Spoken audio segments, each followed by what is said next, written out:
Africa is rising. Again, we hear our sounds echo on the other side.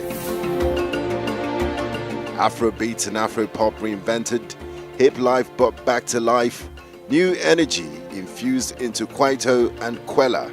Africa is balling.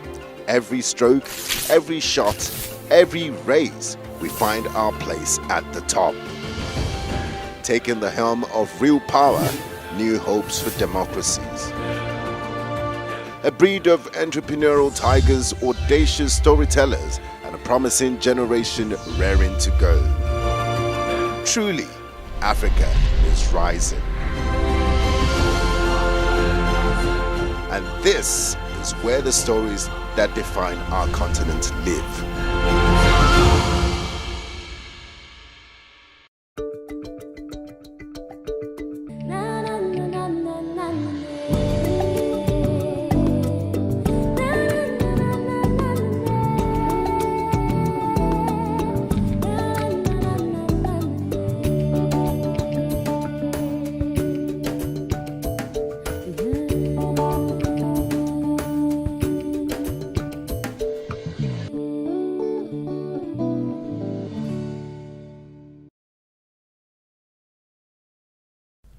Born into a low-income family in a village in Monza district, the present-day Zambia, on June 4, 1962, Hichilema cast himself as a self-made businessman who worked hard at school to win a government bursary to attend the University of Zambia and graduated with a degree in economics and business administration. Hichilema went on to make a fortune in finance, property, ranching, healthcare and tourism. Hichilema owns one of Zambia's biggest cattle herds and cattle ranching, an involvement he has tagged his childhood love. Hence the nickname, Hichilema the Cattle Boy. Hichilema moved into politics as a member of the opposition United Party for National Development, a liberal political party.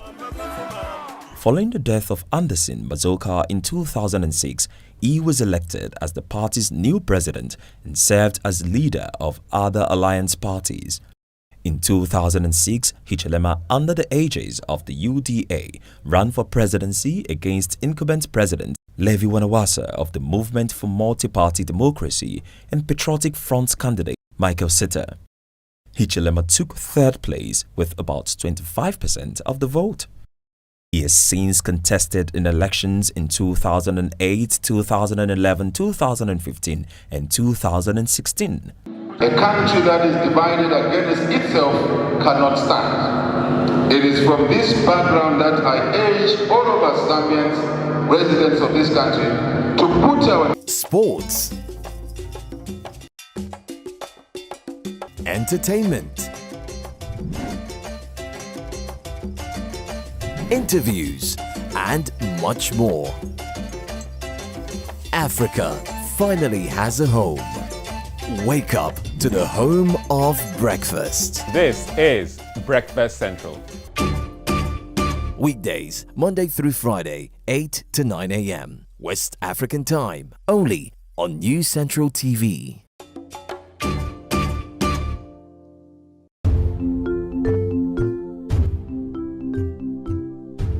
Swearing in via video conference were included. The total number of recaptured escapees from the Kaba Medium Security Custodial Center in Nigeria's southwestern state of Kogi has been put at 114 by the Nigerian Correctional Service.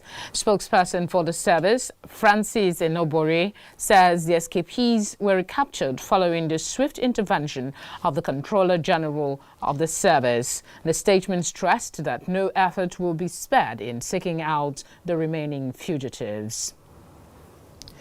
Still in Nigeria, the Nigerian army says it has put effective measures in place to ensure the attack on its defense academy, where a 7th senior officer was also abducted will not repeat itself again. The Commandant General of the Academy, Ibrahim Yusuf, while speaking to some members of parliament, says that efforts are ongoing to free the kidnapped officer. Yusuf informed members of the House of Representatives Committee on Defense that the military has improved the security of the Academy and other military formations within the northwest state of Kaduna.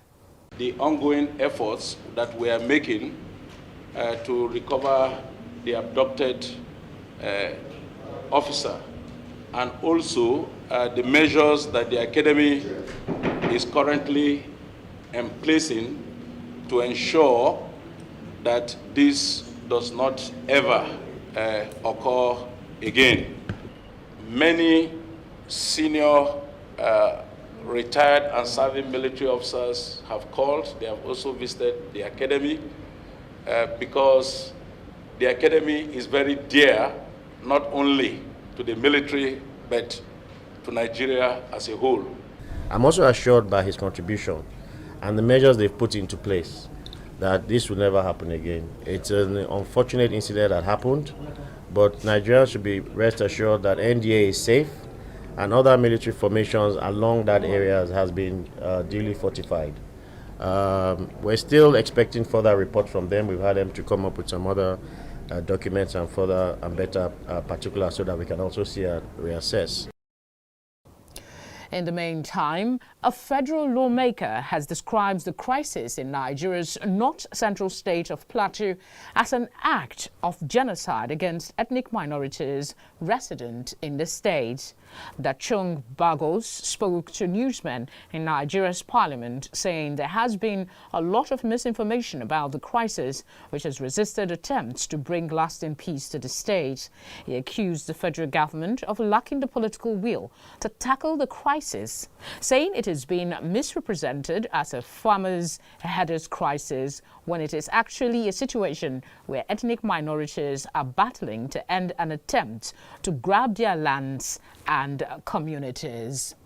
The name people have tried to catch the killings on the plateau as a communal clash.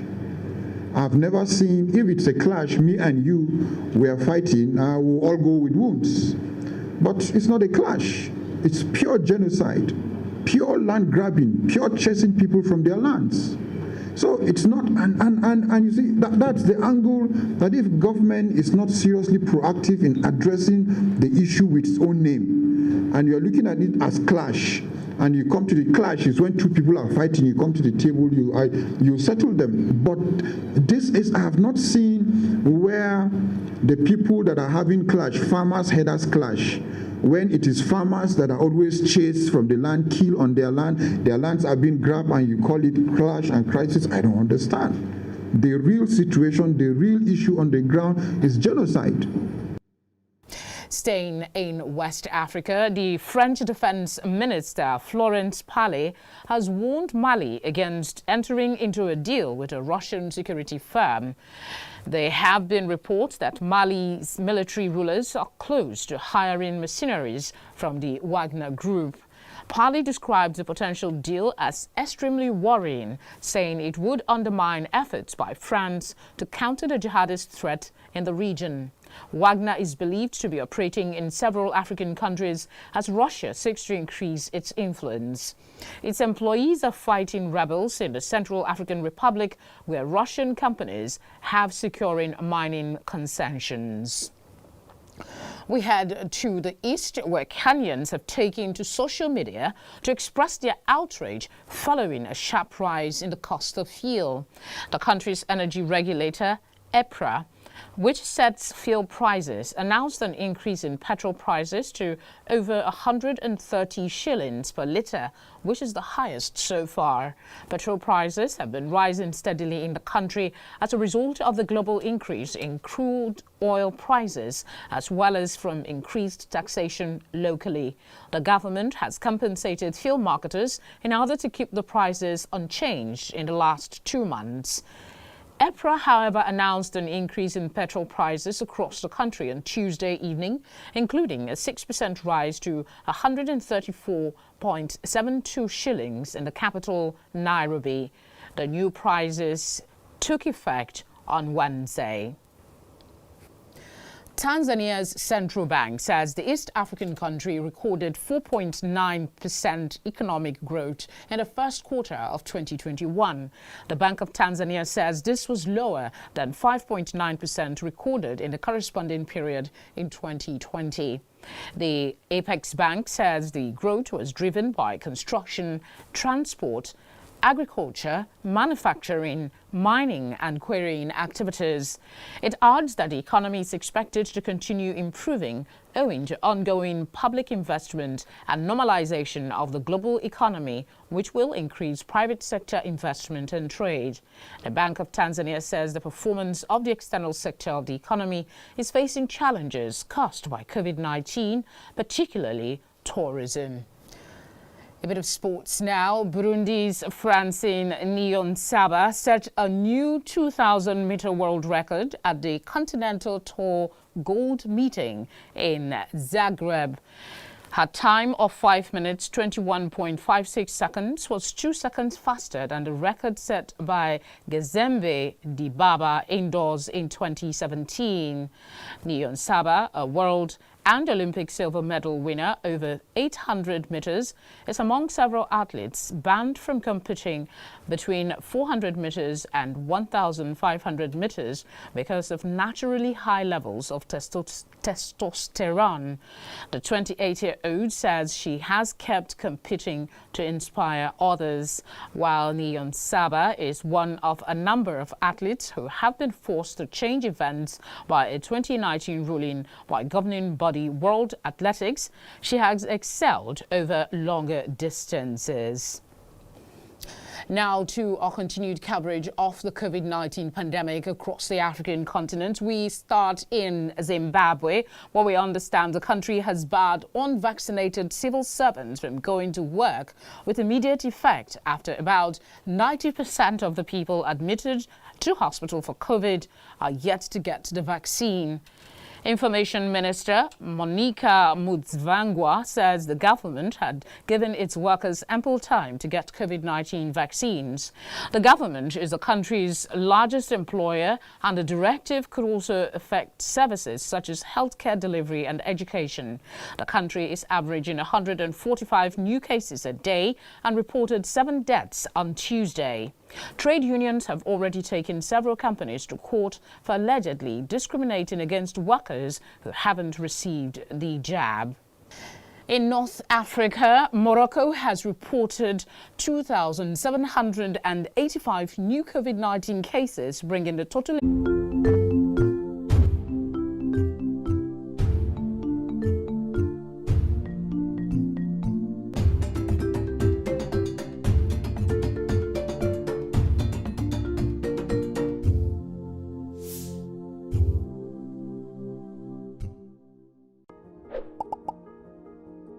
A fabric mask acts as a barrier to prevent the spread of the virus. It must be used correctly and always combined with other measures to protect yourself and everyone else. When wearing a fabric mask, clean your hands before putting it on.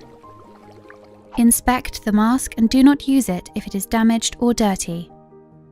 Cover your mouth, nose and chin. Adjust the mask to your face, leaving no gaps on the sides. Avoid touching the mask while wearing it. Change your mask once it gets dirty or wet. To take off the mask, clean your hands first. Remove it by the straps behind the head or ears without touching the front of the mask. As you remove the mask, pull it away from your face. Clean your hands after taking off any mask. If you need to reuse a fabric mask, store it in a clean, resealable bag.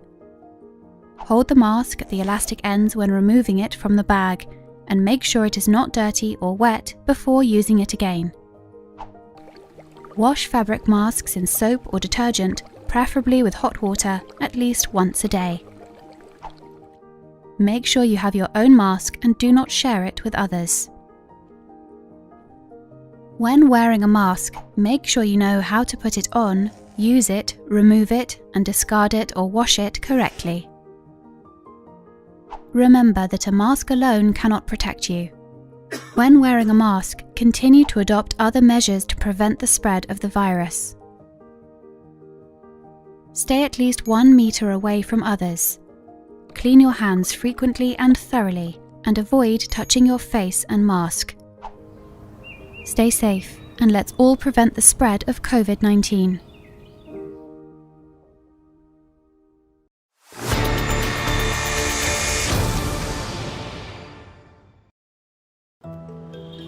Hello, brother. Hi. In the last 10 years, the Nigerian creative industry has been on a steady rise, moving from a neglected industry that suffered lack of funding for many years to becoming a prominent contributor to the nation's GDP. According to PwC's Entertainment and Media Outlook report, released in 2019, the Nigerian entertainment and media industry, principally driven by the film and music subsectors, is expected to be worth $10.5 billion by 2023. Transfer of fat from unwanted part of the body. And Shanti's. We went to Cotonou, yes. When you live in Nigeria, change the accent, right? Reality TV shows are increasingly gaining a strong foothold in Nigeria's contemporary and new media landscape and serves as a springboard for ordinary people to break into one of Nigeria's most lucrative industries and become part of commercial media. But what business model drives reality TV shows in Nigeria? And what keeps it a success year on year? I spoke with the big guys in the thick of reality TV in Nigeria, and here's what they had to say.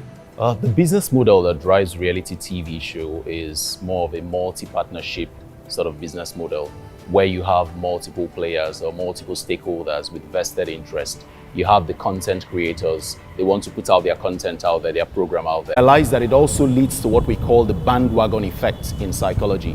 Many people jump on the bandwagon. They want to be part of it. They want to understand what's happening. You keep mentioning names and they try to figure out exactly who are these names that are being mentioned.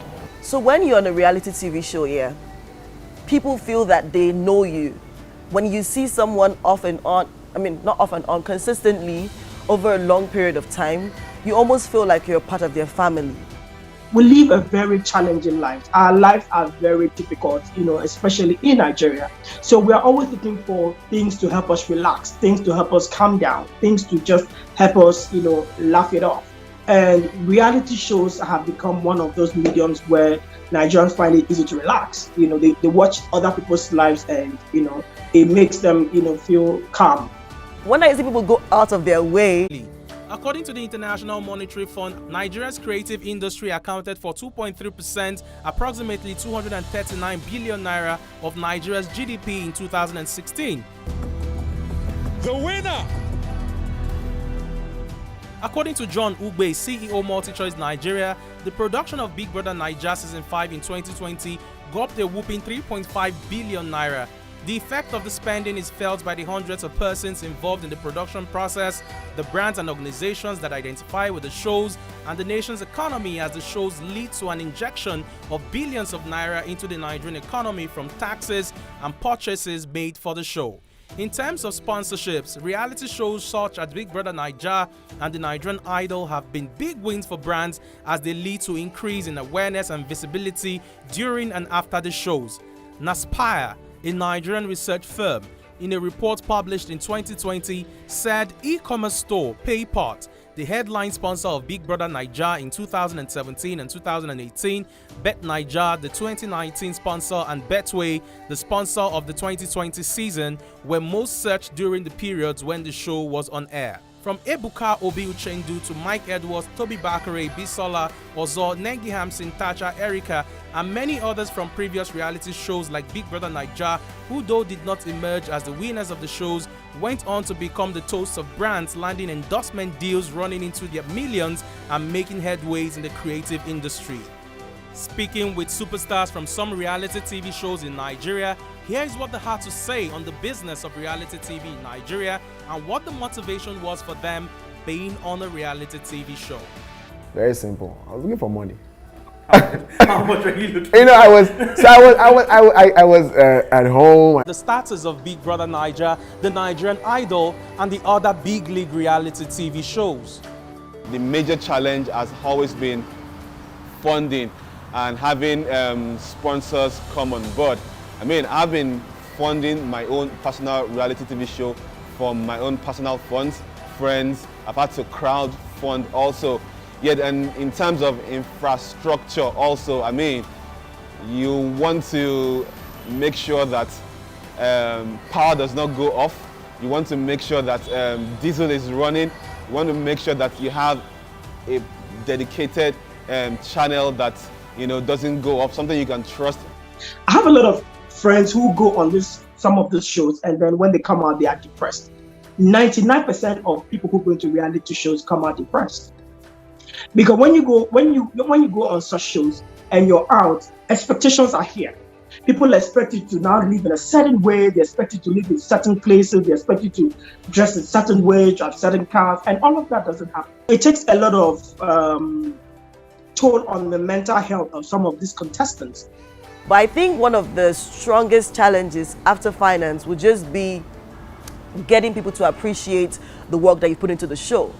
Because there's nothing as hurtful as, putting your money together, getting the good crew, getting everything, and then the numbers don't add up, right? You see that people don't watch or people don't engage as much as you thought they would engage. Literally every producer's nightmare. Nevertheless, has reality TV come to stay in Nigeria? Let us consider some facts about reality TV in Nigeria using Big Brother Nigeria. In today's world of mass media and conveniently glossed over misinformation, if you don't ask a Cameroonian her name, you can't tell her story. When you watch people without homes deported on the news, they are called migrants because that sounds reasonable. It is even harder to deconstruct all the terrifying stories that we hear about Africa. A monumental name change is taking place, and that has completely transformed the way news will be told on the African continent. It is our Afro-optimist narrative that needs to be heard, a story that needs to be told.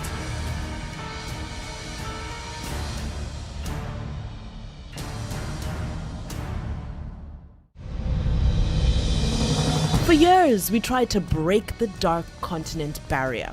While international media bask in wide media coverage, they lag behind in having a perfect record of matters of diversity on the African continent.